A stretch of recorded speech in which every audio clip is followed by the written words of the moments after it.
శ్రీ మహాభాగవతం ప్రథమ స్కందంలో భగవంతుని 21 అవతారాలు గురించి సూత మహర్షి చెప్పే కథను ఇప్పుడు మనం తెలుసుకుందాం.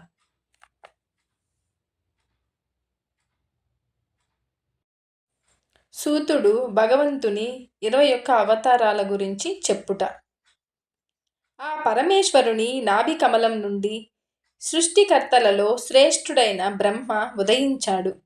అతని అవయవ స్థానాల నుండి లోకాల సృష్టి కలిగింది. మొదట కౌమారుడు కౌమారం అనే సృష్టిని ఆశ్రయించి బ్రహ్మణ్యుడై అసాధ్యమైన బ్రహ్మచర్య వ్రతం అనుష్ఠించాడు. రెండవది వరాహావతారం. జగజ్జననము కొరకు రసాతలములో ఉన్న భూమిని ఉద్ధరించాడు. మూడవది నారదుడై దేవర్షి అయిన కర్మ విముక్తి చెప్పే వైష్ణవ తంత్రం పలికాడు. నరనారాయణ అవతారం నాలుగవది. ఆ అవతార లక్ష్యం ధర్మోద్ధరణ రూపమైన తపశ్చరణ. కపిలావతారం ఐదవది. సిద్ధులలో మేటి అయి ఆసురి అనే బ్రాహ్మణునకు సాంఖ్యం ఉపదేశించాడు. అత్రిమునికి అనసూయాదేవి యందు కొడుకై పుట్టినది ఆరవ అవతారం. అదే దత్తాత్రేయ అవతారం. అలర్కునకు ప్రహ్లాదునకు ఆత్మవిద్య ఉపదేశించాడు. ఏడవ రూపం యజ్ఞుడు. రుచి అనే మునికి అకూతియందు పుట్టిన కొడుకు యమాది దేవతలతో కూడి స్వయంభువ మన్వంతరాన్ని కాపాడినవాడు. ఉరుక్రమావతారం ఎనిమిదవది. నాభికి మేరుదేవియందు పుత్రుడై పుట్టాడు. మహావిద్వాంసులకు పరమహంస మార్గం వ్యక్తం చేశాడు ఆ అవతారంలో. తొమ్మిదవ జన్మ పృథుచక్రవర్తి. ఋషుల ప్రార్థన వల్ల అలా అవతరించాడు. భూదేవిని గోవుగా చేసి సమస్త వస్తు జాతమును పిదికి నిర్జీవభూతమైన సృష్టికి తేజస్సు కలిగించాడు. చాక్షుష మన్వంతరములో ప్రళయ సముద్రములో మీనమై అవతరించినది 10వ అవతారం. భూమిని నావగా చేసి వైవస్వత మనువును దానిపైకెక్కించి ఉద్ధరించాడు. దేవదానవులు అమృతం కోసం పాల సముద్రాన్ని తరుస్తుండగా మునిగిపోతున్న మందర పర్వతాన్ని నేర్పుగా తన వీపుపై మోసిన కూర్మావతారం 11వది అవతారము. ధన్వంతరి 12వ అవతారము. పాల సముద్రములో ఉదయించి అమృత భాండాన్ని పట్టుకొని బయటికి వచ్చాడు. మోహిని 13వది.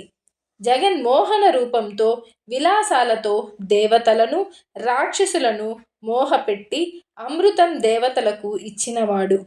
హిరణ్యకశిపుని సంహరించడానికి స్తంభంలో జన్మించిన నరసింహుడు 14వ అవతారం.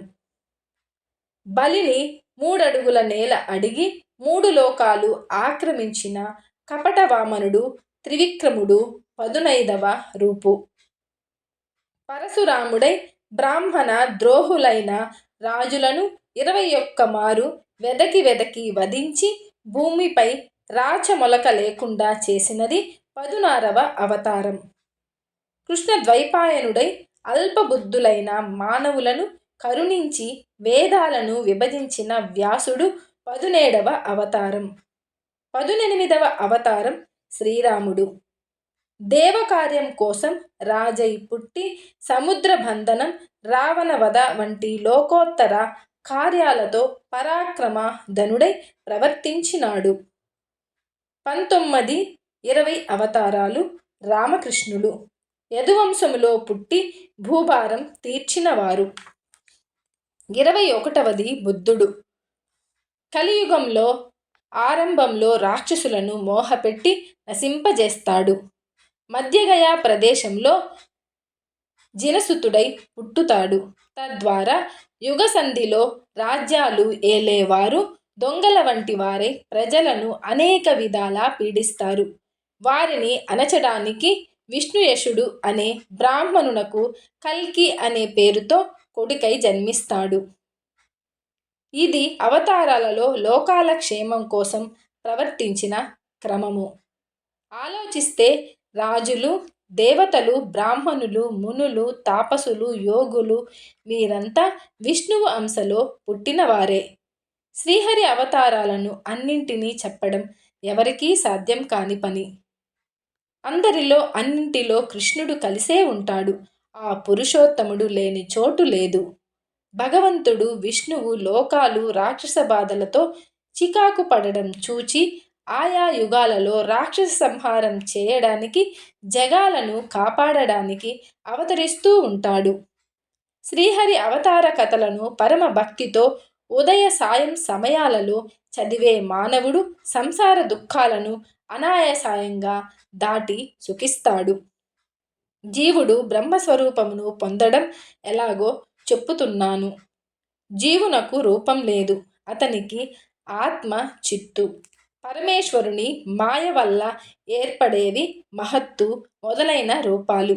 ఆ రూపాల వల్ల ఆత్మ జీవునికి స్థానం అవుతుంది. ఆ ఆత్మ వల్ల ఏర్పడేది స్థూల రూపం. ఆకాశంలో గాలితో కలిసి మేఘాలు, గాలిలో భూతత్వమైన పరాగం ఉంటున్నట్లు ఆత్మలో కలిసి స్థూల శరీరం చూడదగినదై ఉంటుందని బుద్ధిమంతులు అంటారు. కానీ ఈ స్థూల రూపం కంటే కనిపించని గుణాలు కలదై, ఎప్పుడూ విన్నది కానిదై, వ్యక్తం కానిదై, పరమ సూక్ష్మమై చేతులు, కాళ్ళు మొదలైన అవయవాలు లేక ఇంకో రూపం జీవుడికి ఉంటుంది. జీవుడు సూక్ష్ముడవడం వల్ల నిష్క్రమణం, ఆగమనం ఇలాంటి వాటి వల్ల తిరిగి ఒక జన్మ కలుగుతూ ఉంటుంది. ఈ స్థూల సూక్ష్మ రూపాలు రెండూను ఎప్పుడు తమ తమ రూపాలను తెలుసుకునే జ్ఞానం కలవై ఒకదానికి ఒకటి వేరు అని గుర్తిస్తాయో అప్పుడే జీవుడు బ్రహ్మదర్శనానికి అధికారి అవుతున్నాడు. జ్ఞాన రూపమే దర్శనం. అవిద్య అనిపించుకునే మాయ ఈశ్వర కల్పితం. అతడే దానిని ఆడిస్తూ ఉంటాడు. ఆ అవిద్య నశించగానే ఉన్నదేదో బయటపడుతుంది. ఆ అవిద్య విద్యగా మారగానే జీవుడికి ఉపాధి అయిన స్థూల సూక్ష్మ రూపాలు దగ్ధం అయిపోతాయి. కర్ర కాలిపోయి స్వయంగా ప్రకాశించే అగ్నిలాగా జీవుడు ఉపాధి నుంచి వేరే బ్రహ్మస్వరూపాన్ని పొందుతాడు. అంటే ఆనందంలో కలిసి పోతున్నాడన్నమాట. అదే ఆత్మదర్శనం లేక బ్రహ్మ ప్రాప్తి అని తత్వజ్ఞులు చెప్పారు. జననము, కర్మ పద్ధతి అనేవి లేక అన్ని జీవకోట్ల మనస్సులో వెలుగుతూ ఉండే శ్రీహరికి జననము, కర్మ అని కవులు ఏమేమో కల్పించి స్తోత్రాలు చెప్తారు. వేద రహస్యం విచారిస్తే జీవునకు ఉన్నట్లుగా హరికి జన్మ కర్మ సంబంధం ఉన్నట్లు ఎక్కడా కనిపించదు. శ్రీహరి లీలలు అమోఘములు. లోకాలను పుట్టిస్తాడు, పెంచుతాడు, హరిస్తాడు. వాటిలో ఎప్పుడూ చిక్కుకోడు. భూతకోటికి తానే ఆత్మ. ఆరింద్రియాల వల్లే వచ్చే సుఖాలు, కష్టాలు దూరంగా ఆకాశంలాగే తాను అనుభవించక తప్పించుకునే ఉంటాడు. ఆకాశం ఎప్పుడూ శుద్ధము, నిరాకారమును. భూతాత్ముడైన విష్ణువు అలాంటివాడే. ఇంద్రియాలను నడిపించే నియంత తాను. తనకు వీటికి సంబంధం మాత్రం కల్పించుకోడు. రూపములు, పేర్లు తన సంకల్పముతో ధరించిన జగన్నాయకుడు హరి. ఎన్ని విధాలా చర్చించినా శ్రీహరితత్వం అగమ్య గోచరం. మాటకారితనం విష్ణుతత్వాన్ని ప్రకటించడానికి చాలదు. మహానటుని నటనలో గొప్పతనాన్ని పామరుడు ఏం తెలుసుకుంటాడు? ఎలాంటి మాయ మర్మం లేక సుస్థిరమైన భక్తితో శ్రీహరి పాదపద్మాలను సేవించేవానికే ఆ పురుషోత్తముని అద్భుత కర్మ మార్గాలు తెలుస్తాయి. అలాంటి వానికి బ్రహ్మాదులు కూడా సాటి కాలేరు. ఓ విప్రసత్తములారా, మీరెంత ధన్యులు! విష్ణుపద భక్తి మీకు అలవడి మీ మనస్సును శ్రీహరిపై లంఘించడం మీ అదృష్టం. మీకు ఒకరు చెప్పేదేమీ లేదు. అంతేకాదు, ఇక మీరు జన్మాంతరమందు అందరికీ వచ్చే బాధలేవీ రావు. అయినా మీరు అడిగారు గనుక చెబుతున్నాను. ఇది శ్రీ మహాభాగవతం ప్రథమ స్కందంలో భగవంతుని 21 అవతారాల కథ సంపూర్ణము.